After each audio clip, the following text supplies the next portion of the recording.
Good morning mga kakudkod, mga kaputo. At syempre pa, for today's our video ay samahan nyo kami, pupunta tayo sa bayan ng Sorsogon. Dito pa rin yan sa Bicol, kung saan talaga namang maraming simbahan daw doon sa Sorsogon.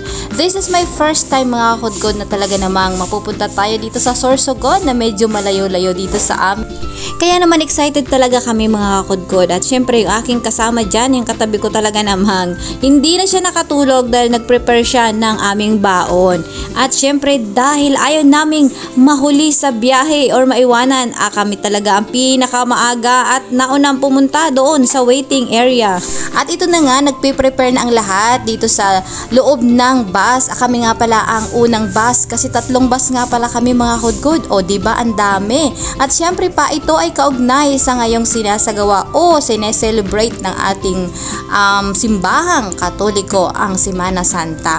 Pupunta tayo sa mga iba't ibang simbahan doon sa bayan ng Sorsogon. At syempre pa, ito nga pala si Father Arvin. At syempre, tine-check niya ang kanyang mga children, di ba? Ganyan talaga ang ating si Father Arvin. Talagang maalalahanin at talagang sinisigurado niya na kumpleto ang mga nasa loob ng bus bago umalis. Pre pa umaga na, o di ba, ang bilis kasi nga naman nakatulog kami sa bus. Ang aga kasi namin gumising. At lalo na yung katabi ko dyan, ay bay, walang tulog yan. Kasi siya nga naman na nagluto ng ating baon. At syempre, hindi nga pala ako nakapagluto dyan kasi nga may work tayo mga kakudkod.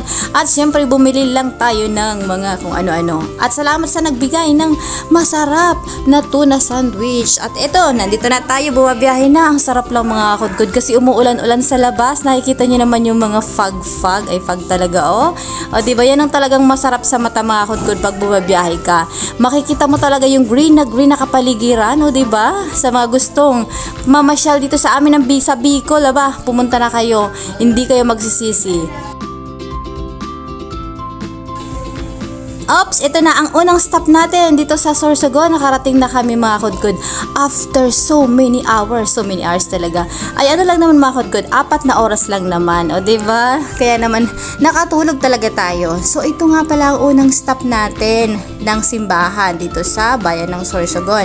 Syempre dahil unang stop natin talagang nagmisa si Father Arvin para nga naman magkaroon tayo ng magandang paglalakbay, safe na paglalakbay. Kaya naman ito mga kakudkod, andito na tayo. Abay, mabilisan lang nga pala ito mga kakudkod.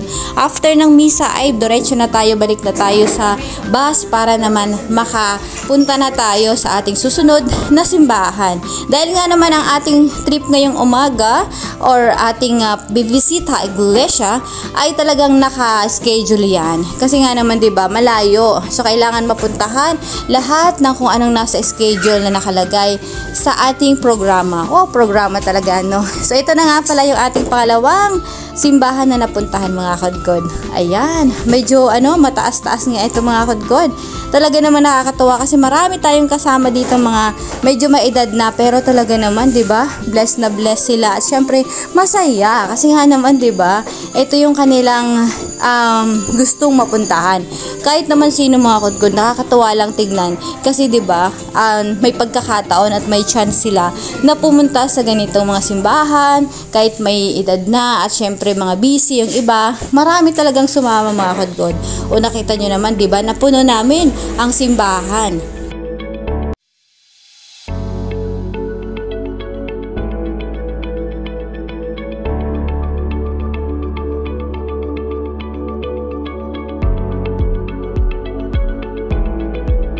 At ayan na nga mga kakudkod, pupunta na ulit tayo sa ating susunod na simbahan na pupuntahan. Nakakatuwa lang talaga mga kakudkod. Akala ko talaga dito sa Sorsogon ay parang city na. Hindi pala mga kakudkod, at ang nakakaaliw lang talaga dito, napansin ko, malinis ang kanilang mga kalsada. At syempre, nakikita mo pa rin yung mga green na green. At ito na nga ang susunod nating simbahan. Medyo malaki nga pala ito mga kudkod. Nakakamanghalang talaga, parang feeling ko talaga nasa ibang bansa ako. Sa dami ng mga nagagandahang simbahan at naglalakihan. Sabi nga nila ay historical place daw ito mga kudkod. Hindi ko na nga pala na-take note yung mga pwede nating maibigay na mga importanteng mga detalye sa bawat simbahan. Kasi nga naman mga kudkod, mabilisan lang talaga ang ating mga pagdalaw o pagbisita sa mga simbahan. After na magdasal ng aming grupo ay diretso na kami, balik na kami sa bus para sa susunod na naman na aming pupuntahan. Kasi para naman ma-maximize natin ang ating oras, mapuntahan lahat ng mga naka-schedule.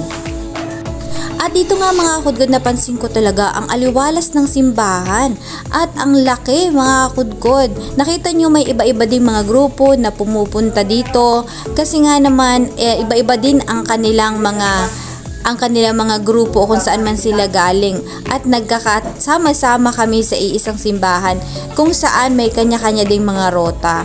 At ito na nga ang aming grupo, lahat kami dyan mga kudkod ay naka-white.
Nakakamanghalang mga kudkod itong napakalaking Sorsogon Sports Arena na aming dinaanan. At syempre pa, hindi muna kami dyan bumaba dahil pupuntahan muna natin yung naka-schedule na mga churches at mamaya ay babalik tayo dyan para magpa-picture. Kasi nga naman nakikita ko lang ito mga kudkod sa mga vlogs. At syempre dahil nga andito na tayo, hindi natin papalagpasin yan. Ayan, biyay muna tayo mga kudkod dahil marami pa tayong pupuntang simbahan at makikita natin ang nagagandahan at napaka-historical na place. Dito lang yan sa Sorsogon. Kaya naman, tara na, go, let's na tayo!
At ito na nga mga kudkod, ang last final destination ng ating Visita Iglesia.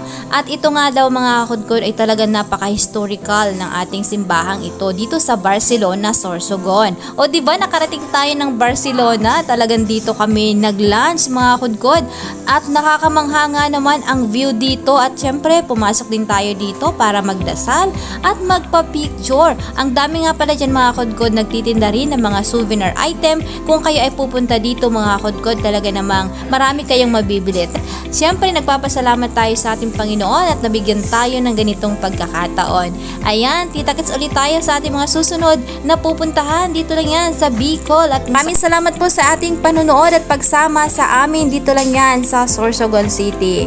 Keep faith mga kudkod. God bless everyone. Thank you so much.